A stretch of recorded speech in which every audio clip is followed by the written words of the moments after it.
আসসালামু আলাইকুম রহমতুল্লাহি ওয়া বারাকাতুহু। বিসমিল্লাহির রহমানির রহিম।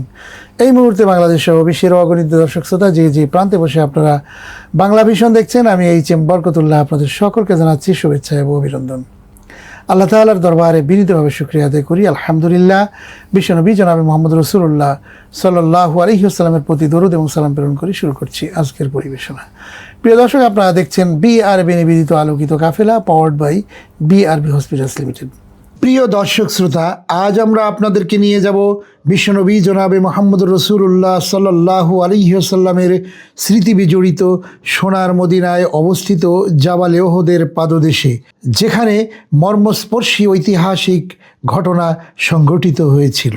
নবী করিম সাল্লাল্লাহু আলাইহি ওয়াসাল্লাম ওহদ পাহাড়কে ভালোবাসতেন এবং ওহদ পাহাড়ও রসুল সাল্লাল্লাহু আলাইহি ওয়াসাল্লামকে ভালোবাসত।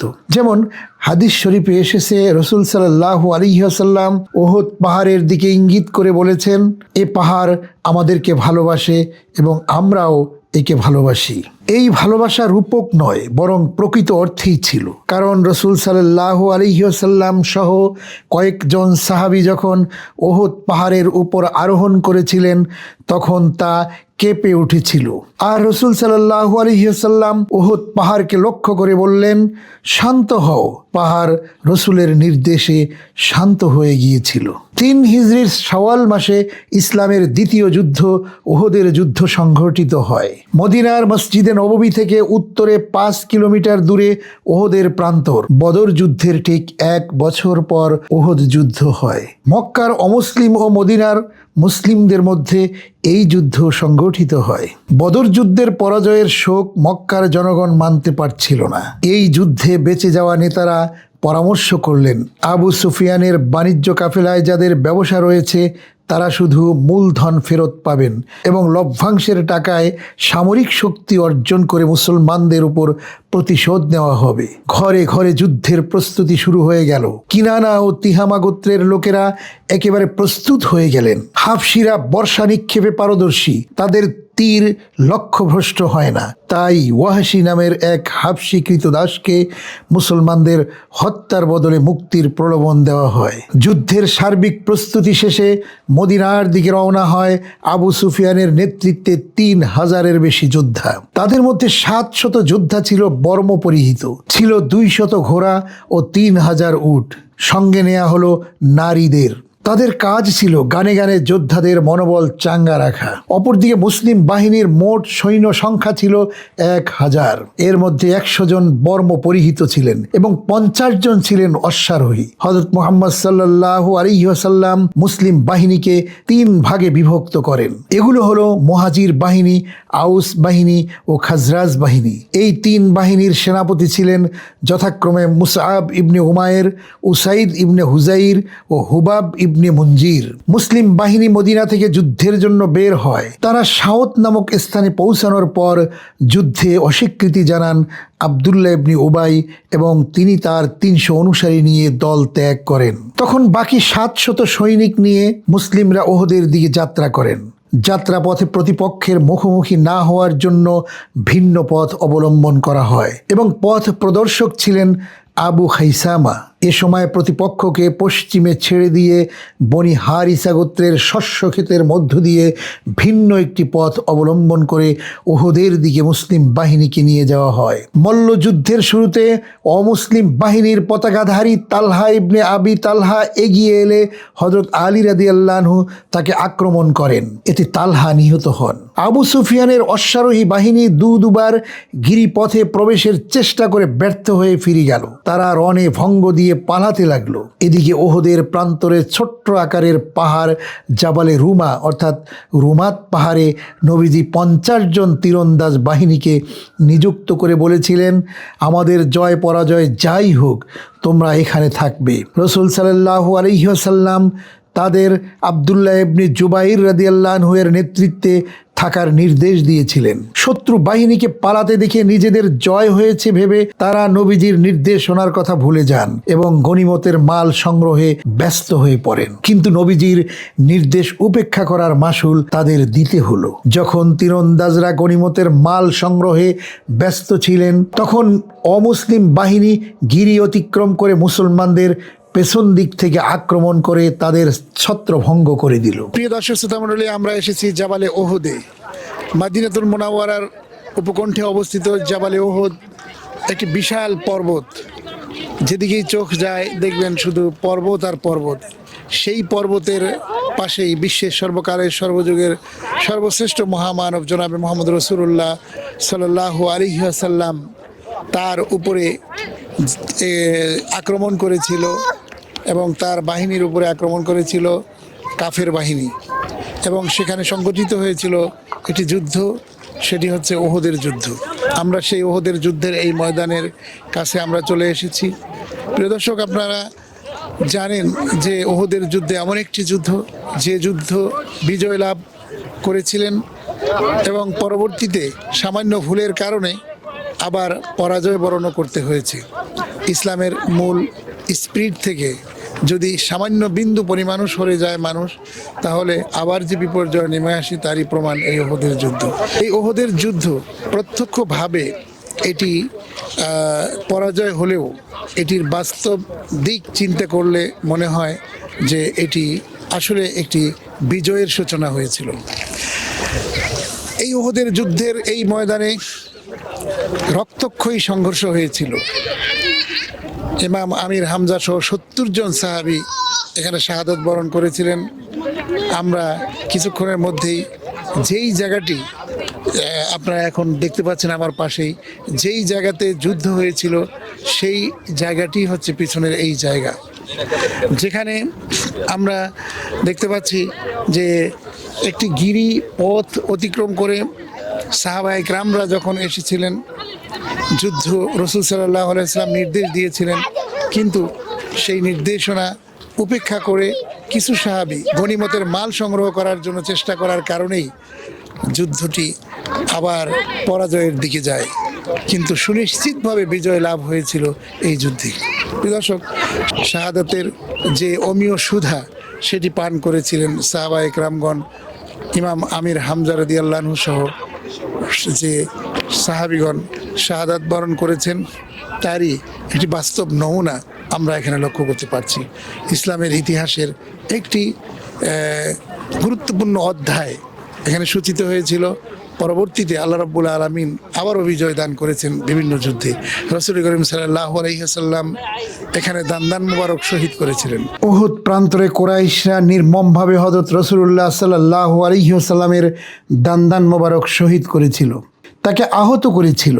এই রণক্ষেত্রে নবী করিম সাল্লাল্লাহু আলাইহি ওয়াসাল্লামের চাচা মহাবীর হযরত হামজা রাদিয়াল্লাহু আনহু এবং হযরত আকিল ইবনে উমাইয়া রাদিয়াল্লাহু আনহু সহ ৭০ জন সাহাবা শহীদ হয়েছিলেন। হযরত আমির হামজা রাদিয়াল্লাহু আনহু, হযরত আকিল রাদিয়াল্লাহু আনহুকে একই কবরে দাফন করা হয়। পরে উহুদ প্রান্তরে এখন একটি সুদৃশ্য মসজিদ নির্মাণ করা হয়েছে। হযরত হামজা রাদিয়াল্লাহু আনহু এর নামে প্রতিষ্ঠিত একটি প্রাথমিক বিদ্যালয়। মসজিদটির সামনে উহুদ যুদ্ধের শহীদদের কবরস্থান। হজ পালনকারীরা উহুদ প্রান্তরে এসে শহীদদের কবর জিয়ারত করে থাকেন। কবরস্থানটির প্রাচীর মূল কবর থেকে অনেক দূরে। মূল কবরগুলোকে সামান্য ইট দিয়ে ঘিরে রাখা হয়েছে, খুব সহজে কবরগুলো দেখা যায় না। তারপরও দর্শনার্থীরা গ্রিলের ফাঁক দিয়ে পলিথিনের আবরণ সরিয়ে কবর দেখার চেষ্টায় ত্রুটি করেন না। উহুদ প্রান্তরের কবরগুলো পার হয়ে সামনে এগুলে ছোট্ট একটি পাহাড়। এ পাহাড়কে অনেকেই রুমার পাহাড় বলে থাকেন, তবে এর আসল নাম জাবালে রুমাত। উহুদ যুদ্ধের সঙ্গে এই পাহাড়ের স্মৃতি জড়িয়ে আছে। এই পাহাড়ে নবী করিম সাল্লাল্লাহু আলাইহি ওয়াসাল্লাম 50 জন তীরন্দাজকে বিশেষভাবে নিয়োজিত করেছিলেন। তীরন্দাজদের এখানে মোতায়েনের সময় নবী করিম সাল্লাল্লাহু আলাইহি ওয়াসাল্লাম বলেছিলেন, নির্দেশ দেওয়ার আগ পর্যন্ত তারা কোনো অবস্থায় তাদের স্থান থেকে যেন সরে না আসে। তিনি নির্দেশ হিসেবে বলেন, তোমরা আমাদের পেছন দিকে রক্ষা করবে। যদি তোমরা দেখো যে আমরা মৃত্যুমুখে পতিত হচ্ছি, তবুও তোমরা আমাদের সাহায্য করার জন্য এগিয়ে আসবে না। আর যদি দেখতে পাও যে আমরা গনিমতের মাল একত্রিত করছি, তবে তখনও তোমরা আমাদের সঙ্গে যোগ দেবে না। এখন এই পাহাড়টিতে ওঠা যায়, তবে উহুদ পাহাড়কে দূর থেকে দেখতে হয়। উহুদ পাহাড়টির অবয়ব এখনও অনেকটা অক্ষুণ্ণ এবং উহুদের পাহাড়ের রং অন্য সব পাহাড় থেকে একটু ভিন্ন। হাদিস শরীফে এই পাহাড় সম্পর্কে প্রচুর বর্ণনা রয়েছে। এক বর্ণনায় নবী করিম সাল্লাল্লাহু আলাইহি ওয়াসাল্লাম বলেন, উহুদ পাহাড় আমাদেরকে ভালোবাসে, আমরাও উহুদ পাহাড়কে ভালোবাসি। এছাড়াও অনেক হাদিসে সওয়াবের পরিমাণ বুঝাতে হযরত রাসূলুল্লাহ সাল্লাল্লাহু আলাইহি ওয়াসাল্লাম উদাহরণ হিসেবে বলেছেন উহুদ পাহাড়ের কথা। ইসলামী স্কলাররা বলেন, উহুদ পাহাড় ইতিহাসের সাক্ষী। জীবনে হযরত রাসূলুল্লাহ সাল্লাল্লাহু আলাইহি ওয়াসাল্লামের নির্দেশনা না মানলে মুসলিমরা কি দুর্ভোগে পড়বে তার জলজান্ত উদাহরণ উহুদের প্রান্তর। এই শিক্ষা শুধু যুদ্ধের দিনের নয়, পুরো জীবনের জন্য।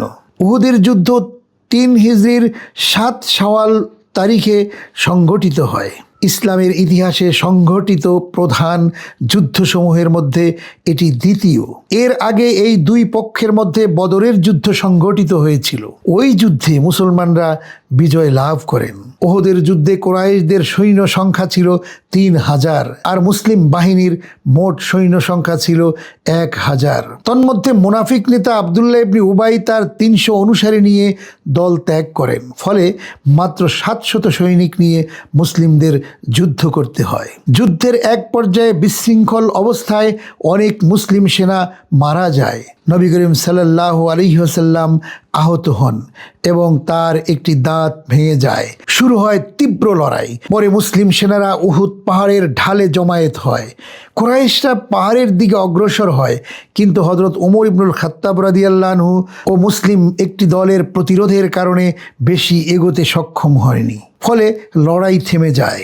যুদ্ধক্ষেত্রে বিজয়ীদের 3 দিন অবস্থানের তৎকালীন রীতি পালন না করে কুরাইশরা মক্কায় ফিরে যায়। ফলে শেষ পর্যায়ে মুসলিমদের তুলনামূলক বেশি ক্ষয়ক্ষতি ও কুরাইশদের সুবিধাজনক অবস্থান সত্ত্বেও যুদ্ধের ফলাফল অমীমাংসিত রয়ে যায়।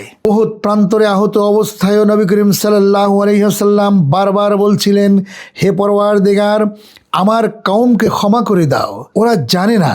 মুসলিম সেনাদের পাশাপাশি উহুদ যুদ্ধে মুসলমান মহিলাদের ভূমিকাও ছিল অনন্য। উহুদের যুদ্ধে 70 জন মুসলমান শহীদ হয়েছেন আর কুরাইশদের 37 জন নিহত হয়েছিল।